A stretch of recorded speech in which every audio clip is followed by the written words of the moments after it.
Donc bonjour à tous, donc aujourd'hui nous sommes avec Michel de Colombie Sport. Bonjour à tous. L'événement Week-end en folie.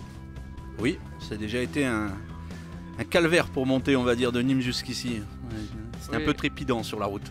J'ai cru comprendre qu'il y a eu quelques petits soucis de pneus.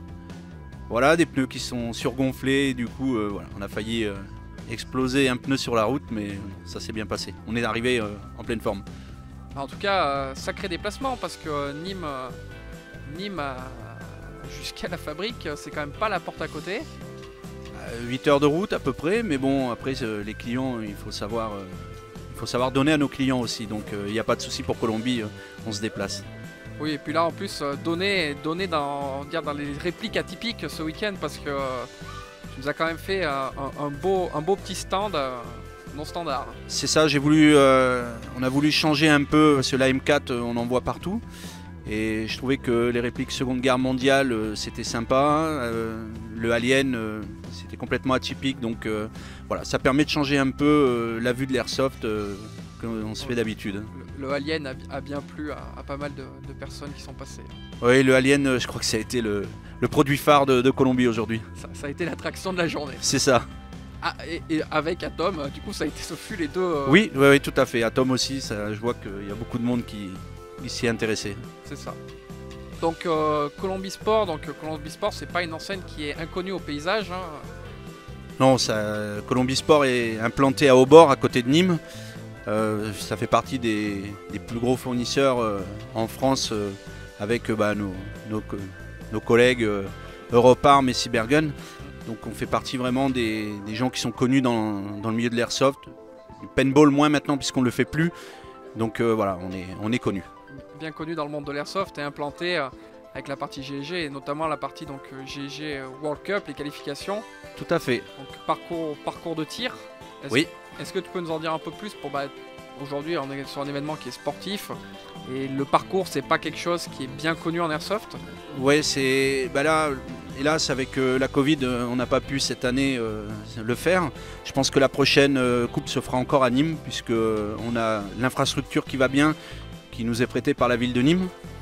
Donc et qui sont fanas justement pour qu'on continue ce programme et c'est le jour du Speedfest, on a croisé des joueurs qui étaient descendus de Félé-Marcy jusqu'à Nîmes, donc c'est quand même un événement qui attire. Tout à fait. Qui reste quand même aujourd'hui une niche dans l'airsoft, le tir sportif. Pour autant, de très bons retours là-dessus. Alors si j'ai bon souvenir, la dernière World Cup, je crois qu'on avait 49 équipes. 49 équipes, ça commence à faire parler. Hein. Oui, c'est pas mal. Binôme, du coup, c'est ça? C'est ça. Et le nombre de visiteurs à peu près, parce qu'on n'avait pas trop calculé, mais on avait dépassé les 1000 visiteurs. Puisque en même temps de la World Cup, on avait essayé de faire venir des associations, on a essayé de faire venir des professionnels, enfin des boutiques, ce qui permet d'avoir, on va dire, un petit salon de l'airsoft en même temps. Ouais, donc un bel événement. Oui, tout à fait. Ouais. On a croisé récemment Ludovic du coup Zanardo qui fait qualifié pour Taïwan. Oui. Donc moi tout seul sans son binôme puisqu'on l'a croisé sur le Speedfest. Et nous à la Fédé on a du coup notre ami Christian aussi qui est également qualifié. Donc effectivement c'est quelque chose maintenant qu'on commence à... Oui, et puis la World Cup c'est pas mal parce que les gars qui sont qualifiés partent quand même à Taïwan, tout frais payé. Je pense que là-bas, ils doivent bien s'amuser, ils doivent voir des choses que peu de monde aura l'occasion de voir parce que voir GG, voir un peu toutes ces équipes internationales, je pense que c'est quelque chose de vraiment intéressant. Ah je pense qu'effectivement, c'est une autre ambiance, c'est plongé, on va dire, pas dans le berceau de l'airsoft, mais pas loin quand même. Mais pas loin, tout à fait. Pas loin quand même, une grosse ambiance, multinationale. Bon, il faut une petite maîtrise de l'anglais quand même, mais... Oui, c'est pour ça que moi j'irai jamais. Ah si, mais t'es pas obligé de parler. Oui. Il n'y aura pas forcément des personnes qui vont t'attraper pour dire tiens, tout à Michel, fait. Tu viens faire une interview. Oui. Colombie, tu peux nous en dire un dernier mot? Oui, Colombie c'est une entreprise familiale. Franchement, c'est une belle petite entreprise. On travaille donc, comme je disais, sur toute la France et l'Europe puisqu'on fait aussi de l'export. On essaie d'être présent un peu partout parce que voilà, les boutiques ont besoin surtout avec ce qui s'est passé ces derniers temps, la Covid, on a besoin de les aider Et on essaye au maximum d'être derrière eux pour pouvoir les pérenniser parce que c'est un peu compliqué actuellement. Ça a été une période très difficile. Alors ça a été très difficile, nous, contrairement à ce qu'on pourrait penser, ça a été, mais pour les boutiques c'était beaucoup plus compliqué.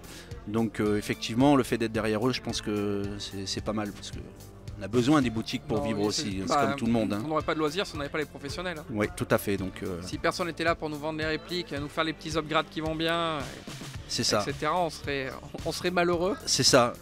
Ou alors on finirait avec des répliques relativement cassées. Oui, ou alors on joue au lance-pierre. C'est pas mal aussi. Ouais, mais ça fait un peu plus mal. Bah oui. Bon écoute, merci Michel pour cette courte interview et puis on espère se croiser bientôt sur un nouvel événement. Hein. Je pense qu'on se recroisera, il n'y a pas de souci. Voilà. Merci à vous. Merci à toi et puis bonne soirée. Merci. Attends. Non mais ça fait mal au cul, tu te rends pas compte. On a enlevé les coussins. Non, j'aurais le cul trempé.